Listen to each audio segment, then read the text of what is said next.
N'importe quoi, qui que ce soit. Vous êtes n'importe quoi. Vous êtes n'importe quoi. Vous devez contrôler ce que vous avez à dire. Vous devez contrôler. Vous ne pouvez pas vous adresser au chef d'État. Ce ne sont pas vos amis. Vous ne pouvez pas vous adresser au chef d'État n'importe comment. Je ne suis pas d'accord. Je ne suis pas d'accord. Vous devez contrôler. Nous avons l'obligation.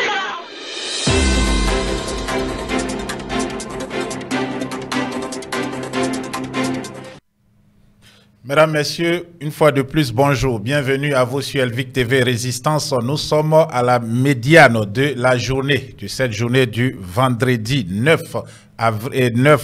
août 2024. Bienvenue sur la voie de la révolution panafricaine. Si vous n'êtes pas encore abonné, n'hésitez surtout pas à le faire pour ne rien rater.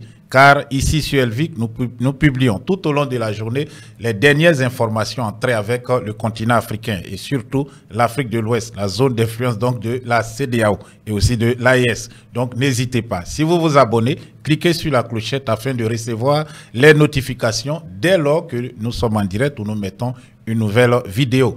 En effet, vous le savez, nous avions parlé il y a de cela quelques jours de la situation au Parlement de la CEDEAO à Abuja où Dame Adjaratou Traoré, ci-devant député pour le compte du RHDP, a sémé le désordre, la pagaille en prenant à partie un député sénégalais qui n'est plus à présenter, Marius Sagna. Nous allons revivre un peu cet événement et j'ai une nouvelle très importante concernant cette altercation, mais aussi voilà le après de cette altercation. Mais avant tout, allons à Abuja, au Nigeria, pour suivre cette intervention du député Sagna qui a énervé Dame Adjaratou Traoré et ensuite la dispute qui s'en est suivie. N'importe quoi, qui que ce soit. Vous êtes n'importe quoi. Vous êtes n'importe quoi. Vous devez contrôler ce que vous avez à dire. Vous devez contrôler. Vous ne pouvez pas vous adresser au chef d'État. Ce ne sont pas vos amis. Vous ne pouvez pas vous adresser au chef d'État n'importe comment. Je ne suis pas d'accord. Je ne suis pas d'accord. Vous devez contrôler. Nous avons l'obligation de la parlementaire tout droit. Vous ne pouvez pas vous adresser au chef d'État n'importe comment. Qu'est-ce que ça veut dire?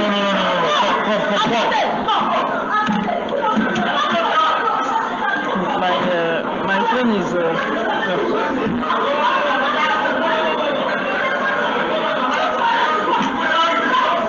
Chers collègues, la séance est suspendue. La séance est suspendue. La séance est suspendue. Il ne peut pas s'arrêter. Non, je ne suis pas d'accord. Je ne suis pas d'accord.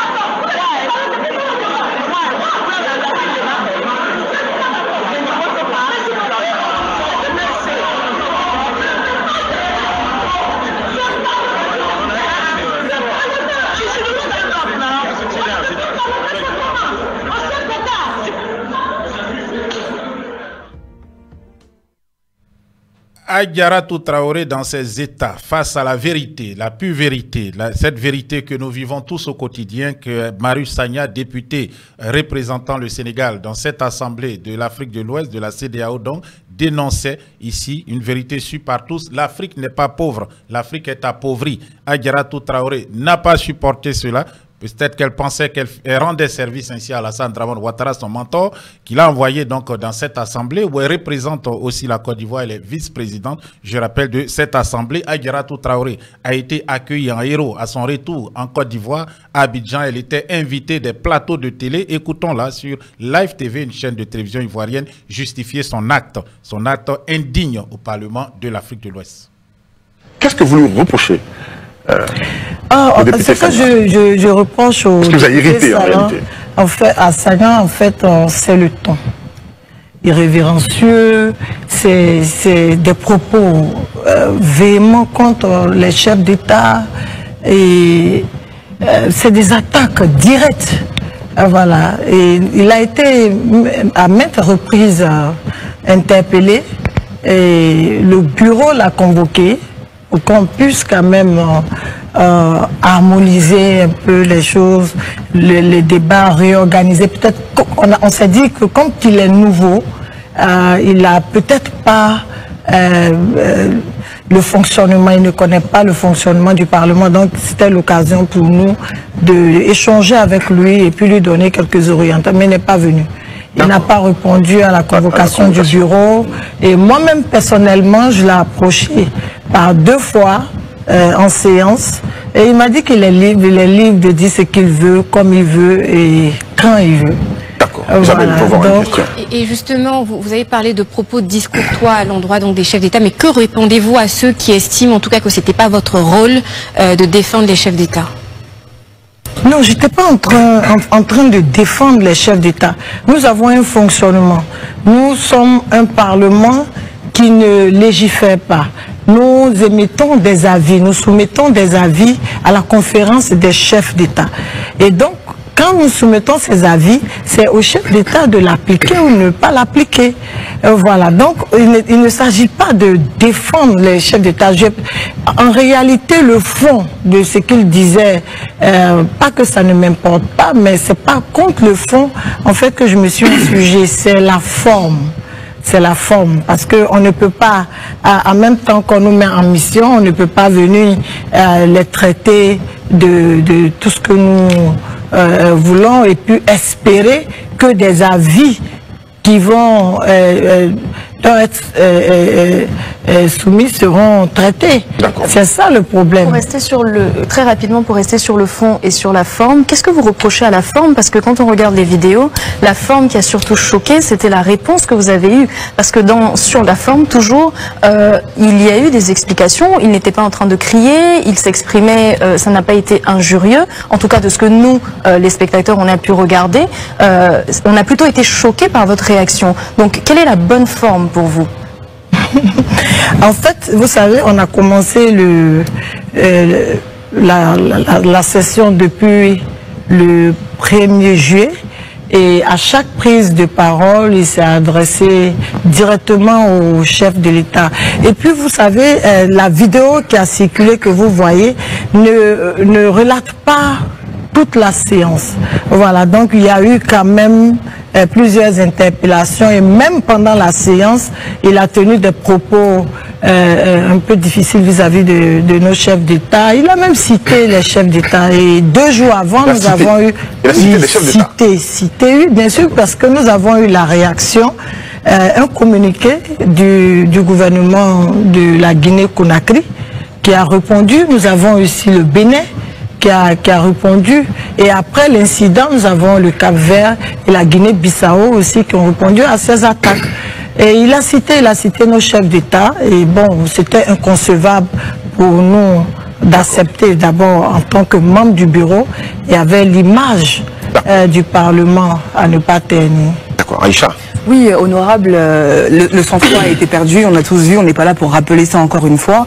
Moi, je voulais vous demander, vous avez déclaré qu'il est inacceptable d'insulter les chefs d'État de la sous-région, là où des propos diplomatiques auraient dû être tenus. Alors, je voulais vous demander, on connaît peut-être pas très bien ce Parlement-là, quel est le rôle justement de ce Parlement et est-ce que tous les députés doivent toujours tenir des propos diplomatiques quand ils parlent ou qu'ils veulent dénoncer des méfaits, par exemple? Donc il y a 2 questions. Le rôle de ce Parlement-là, les fonctions, et puis la façon dont on doit s'adresser. En fait, est-ce que vous avez un fonctionnement précis par rapport à ça? D'abord, il faut savoir que le Parlement est constitué de représentants désignés par les pays membres de la communauté et nous venons des parlements nationaux. Voilà, donc nous ne sommes pas élus, nous sommes élus dans nos pays, mais au Parlement de la CEDEAO, nous sommes désignés et nous venons représenter nos pays. Et notre rôle, c'est de s'assurer de la libre circulation des biens et des personnes, l'amélioration des conditions de vie des populations au sein de la CEDEAO. Il y a aussi l'intégration, la consolidation de l'intégration des peuples de la communauté. Et nous émettons, en fait, nous avons plusieurs volets. Les experts de la commission, comme ceux des institutions ou organisations internationales ou sous-régionales, viennent présenter des sujets après les investigations dans les différents pays de la sous-région et nous sommes amenés à partir de leur présentation, faire des débats et mettre à partir de là, émettre des avis au chef d'État pour solutionner voilà, les problèmes posés qui touchent directement aux conditions de vie des populations. Et donc ça, c'est le rôle essentiel. Et puis, Aïcha a demandé, pourquoi il faut forcément des propos... non, est-ce qu'il est tenu, en fait, de parler de façon diplomatique? Mais oui, bien entendu, chaque institution a son mode de fonctionnement. Et nous sommes dans une tribune où chaque représentant vient des pays. Donc quand on s'adresse à un pays ou bien à nos chefs, ça doit se faire forcément avec la diplomatie, la courtoisie et tout ce que peut accompagner les débats. Guy Marius Sagna a parlé. Il a dit que c'est le chef d'État qui appauvrit la population. Il n'a pas cité eux. Mais la dame qui vient du pays dont le chef d'État appauvrit le plus, elle a réagi, qui se sent mordu sur mouche. Donc Guy Marius Sagna, il a quand même le sens de la diplomatie. Il n'a pas dit tel président, tel président. Parmi ces présidents de la CEDEAO, on sait que tous ne sont pas en train d'appauvrir leur population. Mais celui qui a senti que c'est son président qui appauvrit les populations, il a réagi. Et Guy Marius Sagna est parti d'un constat du PNUD. C'est-à-dire que le PNUD a pondu un rapport où il parlait de pauvreté. Il dit non, quand vous parlez de pauvreté, vous ne résolvez pas le problème. Il faut parler d'appauvrissement. Voilà. Est-ce que nous avons des pays très riches? Oui, parce que c'est là où il a dit que ce sont les chefs d'État qui appauvrissent. Et c'est ça qui a suscité le si mon chef d'État, si je suis togolais, mon chef d'État n'appauvrit pas le Togo, je ne sais pas pourquoi je vais réagir. Je suis ghanéen. Je suis sénégalais, gambien. Je suis gambien, je suis nigérian. Je sais que mon chef d'État n'appauvrit pas son peuple. Pourquoi je vais réagir avec véhémence?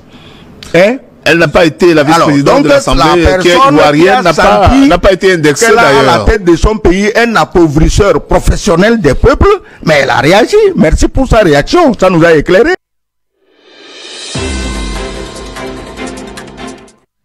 Vous êtes sur Elvic TV, Résistance. Alassane Dramane Ouattara, selon le journaliste que vous avez écouté, est un appauvrisseur professionnel de son pays, la Côte d'Ivoire, défendu donc par Adjaratou Traoré.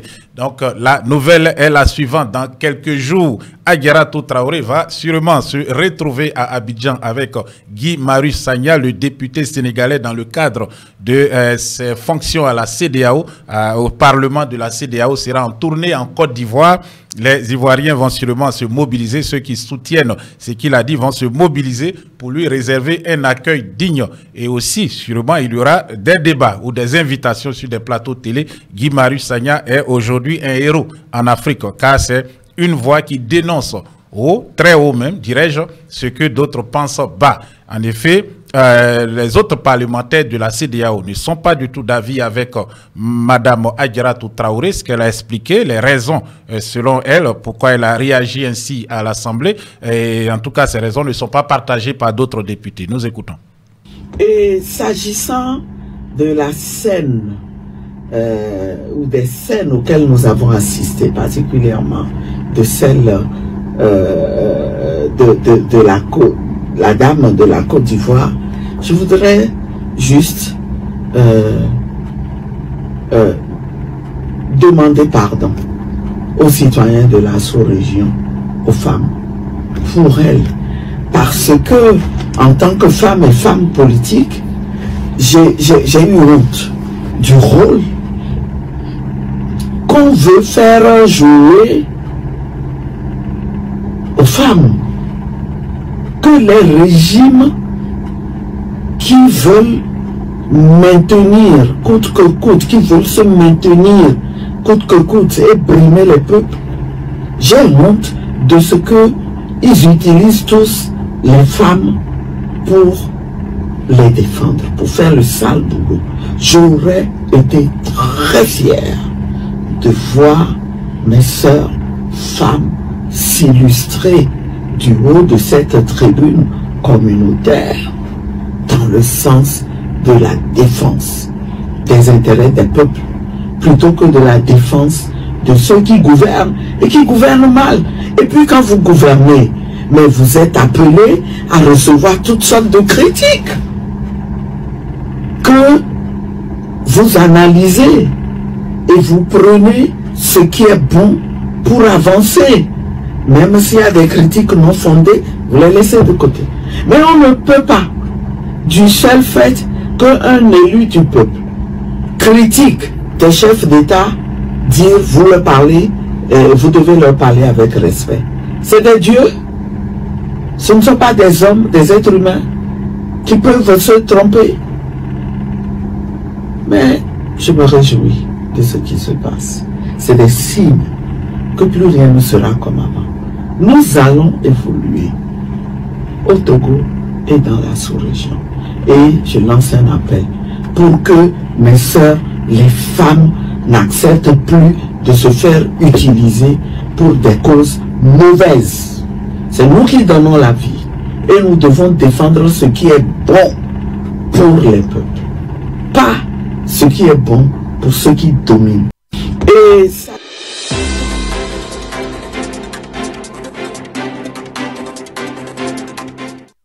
Voilà, mesdames et messieurs, merci pour vous merci à vous qui nous rejoignez aussi, merci à ceux qui sont avec nous depuis. En effet, vous avez écouté cette parlementaire du Togo qui s'indigne du rôle qu'on veut faire jouer à la femme africaine, défendre des dictatures. C'est la femme qui donne vie, la femme devait être interpellée lorsqu'une vie est arrachée de façon brutale par un dictateur. Mais nous voyons de plus en plus de femmes qui sont attirées par l'argent, le matériel et la vie facile se mettre au service des dictateurs, tel qu'Adjaratou Traoré qui était au Parlement de la CEDEAO pour défendre Alassane Dramane Ouattara qui est en voie de terminer un 3e mandat illégal, anticonstitutionnel et qui réclame déjà un 4e. L'appétit vient en mangeant, Dramane Ouattara ne se rassasie jamais. Il veut gouverner la Côte d'Ivoire jusqu'à sa mort. Il est celui aussi qui veut déstabiliser les pays de la sous-région, des pays qui aspirent à la paix, à la stabilité, mais surtout à la souveraineté. Ajouter à cela, il faut le dire, l'Afrique de l'Ouest, cette CEDEAO ne fait rien. Les Africains se plaignent d'Abuja à Kaduna, en passant par Abidjan, en passant aussi par d'autres capitales, et par exemple Bissau, qui est aussi cité, même si Oumarou Sissoko Embalo s'est calmé un peu depuis un certain moment, les Africains réclament qu'il y ait des changements. Il y en a même qui appellent à la Russie qui déjà aide les pays de l'Alliance des États du Sahel à lutter contre les groupes djihadistes, à sécuriser leurs frontières, qui les aide aussi sur le plan économique. Il y a de cela quelques heures, hier, donc, nous parlions de ce projet gigantesque de construction d'une centrale nucléaire civile par la Russie, Rosatom, qui est en partenariat avec, avec le gouvernement du Burkina Faso, des acteurs burkinabés, donc, pour ce projet qui va donner de l'électricité au pays et pourquoi pas étendre aussi l'approvisionnement électrique aux autres pays de la Confédération de l'Alliance des États du Sahel. Donc la Russie qui est aux premières loges pour des projets économiques innovants, mais aussi pour la sécurisation et aussi qui aide ces pays-là dans la défense de leur souveraineté dans le Conseil des Nations, soit l'ONU. Alors, des jeunes Nigériens appellent la Russie au secours. Le ministre des Affaires étrangères s'est exprimé aujourd'hui pour dire que son pays ne tolérait pas une ingérence de pays étrangers. Il fait allusion à la Russie, mais la Russie n'est pas à l'origine de l'organisation de ces manifestations. Regardez ces images dans les rues d'Abuja au Nigeria.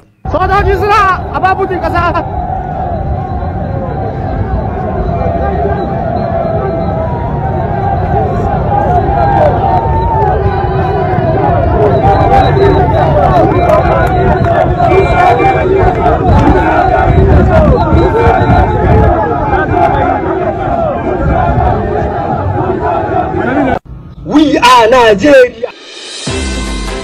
We need your help. We need your help. Mr. Vladimir Putin. We need your help, Mr. Vladimir Putin. Share report. We need your help, Mr. Vladimir Putin. We are Nigeria. We need your help, Mr. Vladimir Putin. We need your help. We are Nigeria. We are Nigeria. We need your help. We need your help. Je fais cette vidéo.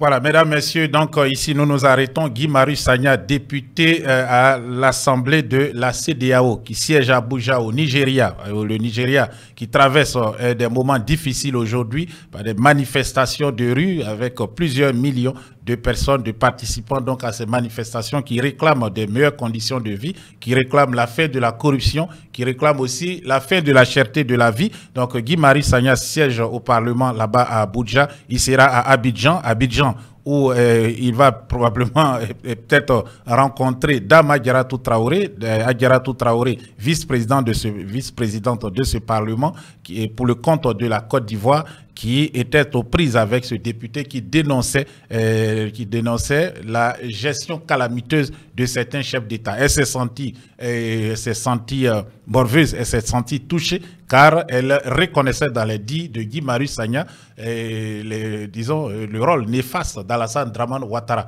Alors, Guy Marius Sagna sera-t-il autorisé à séjourner en Côte d'Ivoire? Ça, c'est déjà une question. Va-t-il se rencontrer avec Adjaratou Traoré?